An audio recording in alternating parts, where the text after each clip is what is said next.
इस वक्त हम मौजूद हैं जेएमएम कार्यालय में और झारखंड में राजनीतिक सरगर्मियां काफ़ी तेज़ है।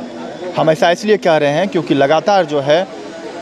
राजनीतिक गलियारों में चर्चे हैं कई तरह की, और जिस तरीके से सभी विधायक, मंत्री और मुख्यमंत्री पर भी कहीं न कहीं सारे विवाद के बात सामने आ रहे हैं। उसी विवादों के बातों को सामने को देखते हुए जेएमएम कार्यालय में इस वक्त प्रेस वार्ता का आयोजन किया गया, जिसमें कि सुप्रियो भट्टाचार्य केंद्रीय महासचिव, सह प्रवक्ता और जेएमएम के विधायक सुदीप कुमार सोनू ने आयोजन कर प्रेस वार्ता कर यह ऐलान किया है कि जिस तरीके से भारतीय जनता पार्टी की ओर से लगातार जो है कहीं न कहीं आरोप जो है लगाए जा रहे हैं, चाहे वह किसी भी तरह के जो है बातों को नकारते हुए, और क्या कुछ कहा है सुदीप कुमार सोनू ने, और सरकार जिस तरीके से कार्य कर रही है, कार्यशैली पर जिस तरीके से भारतीय जनता पार्टी सवाल उठा रहे हैं, उसी तरह पूर्व की सरकार रघुवर दास पर भी कई सारे आरोप लगाए हैं। क्या कुछ कहा है प्रेस वार्ता के दौरान सुदीप कुमार सोनू जेएमएम के विधायक ने, देखिए। शब्दों में सिर्फ यह बात स्टेट करनी है या बतानी है कि भारतीय जनता पार्टी के नेताओं ने एक कॉन्स्पिरेसी के तहत विगत दिनों माननीय मुख्यमंत्री हेमंत सोरेन के द्वारा ली गई लीज के सवाल को 9A सेक्शन 151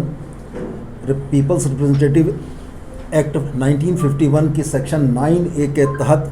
दंडनीय या दोषी अपराध के तौर पर निरूपित किया है। हम बड़े स्पष्ट रूप से यह कहना चाहते हैं कि भारत की संसद ने 1951 में जब इस कानून को पारित किया था तो इसमें 6 बिंदुओं को समाहित किया गया था। यह 6 बिंदु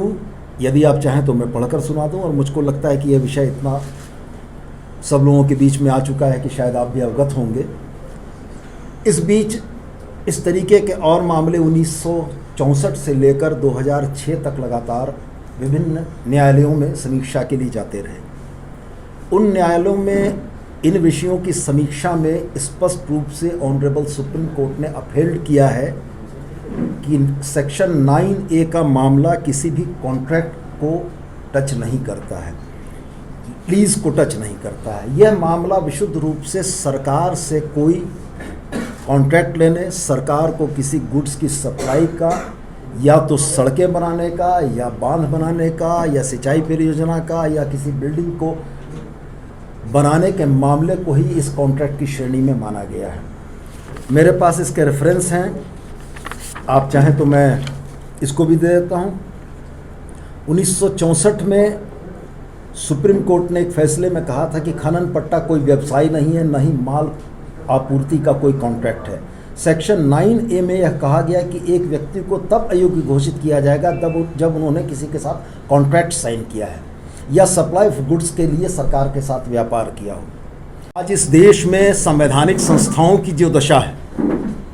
संवैधानिक संस्थाओं में निर्वाचन आयोग को TN सेशन के पहले तक लोग नहीं जानते थे। TN सेशन के आने के बाद इस देश को यह पता लगा कि निर्वाचन आयोग एक ऐसी संवैधानिक संस्था है जिसके कंधे पर निष्पक्ष चुनाव की जवाबदेही है। लेकिन हालिया दिनों में जो हम लोगों ने उनके क्रियाकलाप देखे हैं, उस क्रियाकलाप से हमें भी यह आशंका लगती है कि नेतृत्व के दबाव में, पॉलिटिकल केंद्रीय नेतृत्व के दबाव में हो सकता है कि वह ऐसा एक पक्षीय फैसला करने को बाध्य हो। तो हम लोगों ने स्पष्ट कहा कि भारत का ये विधि द्वारा स्थापित संविधान न्यायपालिकाओं को कानून की व्याख्या करने की ताकत देता है,